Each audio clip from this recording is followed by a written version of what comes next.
Kapitayan adalah ajaran yang dibawa Semar untuk langit Nusantara.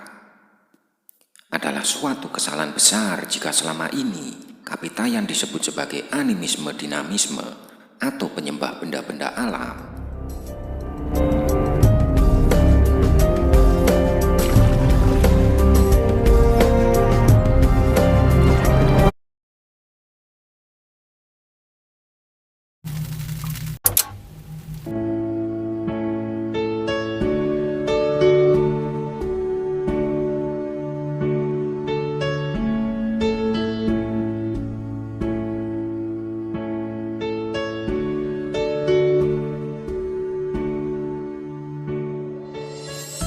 Sang Yang Taya atau yang disebut Sang Yang Widi dalam Hindu adalah Tuhan Yang Maha Esa, yang merupakan sumber segala kejadian, yang tidak bisa dilihat dengan mata, tidak bisa didengar dengan telinga, tidak bisa diraba dengan tangan, tidak bisa dibayang-bayangkan, tidak bisa dipikir, tidak bisa dibanding-bandingkan dengan sesuatu, tidak bisa dicapai dengan logika pikiran manusia, karena Tuhan berbeda dimensi dengan manusia.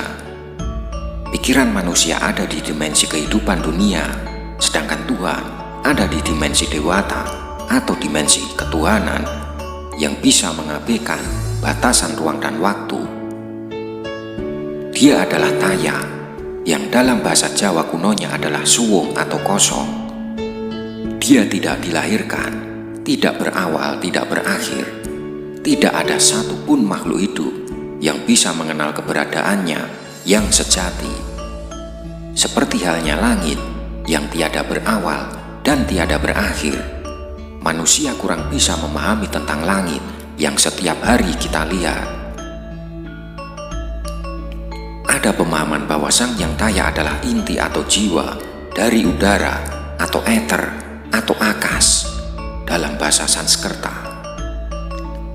Semua itu tergantung dari persepsi dan pemahaman spiritual yang pernah dialami masing-masing individu.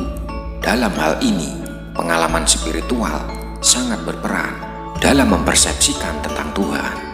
Manusia mengenalnya melalui pengejauhantahan kekuatan dan kekuasaannya di alam ini sebagai pribadi ilahi yang menjadi sumber segala sumber kehidupan yang tergelar di alam semesta.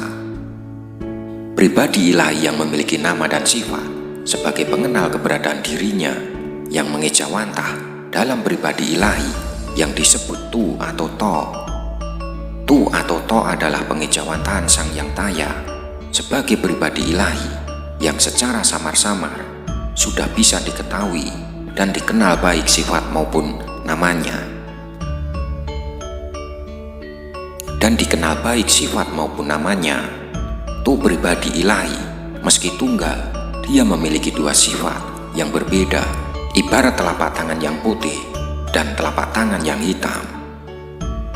Sifat-sifat Sang Yang Taya: 1. Sifat Tu yang baik, yaitu yang mendatangkan kebaikan, kemuliaan, kemakmuran, dan keselamatan kepada manusia. Tu itulah yang dikenal dengan nama Tuhan. Sifat Tu yang baik, yaitu Tuhan, itulah yang dikenal dengan nama Sang Yang Tunggal, Maha Esa. Satu pribadi ilahi yang selain memiliki nama dan sifat tunggal, juga memiliki nama dan sifat wenang, Maha Kuasa. 2. Sifat Tu atau To yang tidak baik, yaitu yang mendatangkan kejahatan, kehinaan, kenistaan, kesesatan, dan kebinasaan. Tu itulah yang dikenal dengan nama hantu. Sifat Tu yang tidak baik, yaitu hantu, itulah yang disebut dengan nama Sang Yang Manik Maya. Jawa kuno permata khayalan Sang Yang Manik Maya. Pribadi ilahi yang hanya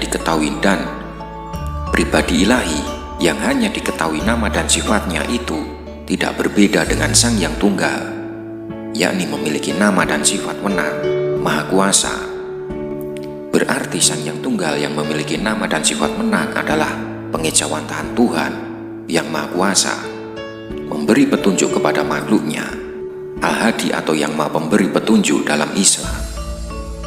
Dan Sang Yang Manik Maya yang juga memiliki nama dan sifat wenang adalah pengejawantahan hantu yang maha kuasa juga untuk menyesatkan makhluknya, Al-Mudil atau yang maha menyesatkan dalam Islam.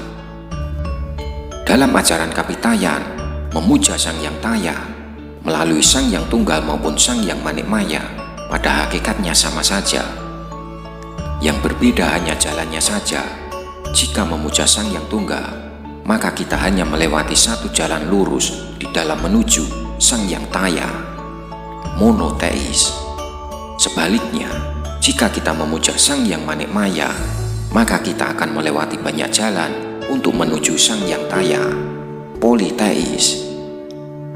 Memuja dan menyembah Sang Yang Taya melalui Tu dilakukan dengan dua cara yang berbeda, yaitu 1. Memuja dan menyembah pribadi ilahi yang disebut Sang Yang Tunggal, Tuhan, melalui sarana bantu sesuatu yang kasat mata seperti tubuh dan waktu. Memuja dan menyembah Sang Yang Taya melalui Tuhan adalah yang dibebankan Sang Yang Taya kepada Dahyang Semar untuk diajarkan kepada manusia. 2. Untuk memuja dan menyembah pribadi ilahi yang disebut Sang Yang Manik Maya, hantu, dengan sarana bantu berbagai benda kasat mata seperti watu, tugu, untu, pintu, tulang, tunggul, bendera, tumbak, tuluk, sumpit, tunggak, tongkat, turumbuhan, ringin, tuban, air terjun, tuka, mata air, topeng, tosan, pusaka, topong, mahkota, toparem, baju rompi, towo, lembing, toya, air, dengan sesaji-sesaji berupa tumpeng, tudi, bunga pisang, dan tumbuh tempat sesaji dari anyaman bambu. Memuja dan menyembah Sang Yang Manik Maya adalah tugas yang dibebankan Sang Yang Taya kepada saudaranya Semar, yaitu Togok, untuk diajarkan kepada manusia. Menurut ajaran yang disampaikan oleh Sang Yang Semar dan ajaran yang disampaikan oleh Togok, jika seorang manusia telah patuh setia menjalankan pemujaan dan penyembahan kepada Sang Yang Taya, baik melalui pemujaan dan penyembahan kepada Sang Yang Tunggal, Tuhan, maupun Sang Yang Manik Maya, hantu, maka manusia akan dilimpahi kekuatan dan kekuasaan yang bersifat ilahiyah oleh Sang Yang Taya.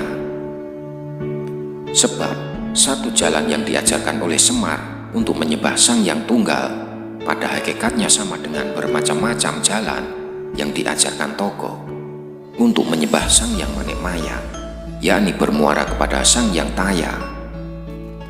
Itu sebabnya manusia yang sudah dilimpahi kekuatan dan kekuasaan oleh Sang Yang Taya melalui Sang Yang Tunggal dan Sang Yang Manik Maya akan memiliki kekuatan gaib yang memancarkan kekuatan dan kekuasaan ilahi dari dalam dirinya. Jika kekuatan dan kekuasaan gaib pada manusia itu bersifat memberkati, melindungi, mengayomi, dan menyelamatkan disebut dengan tu'ah.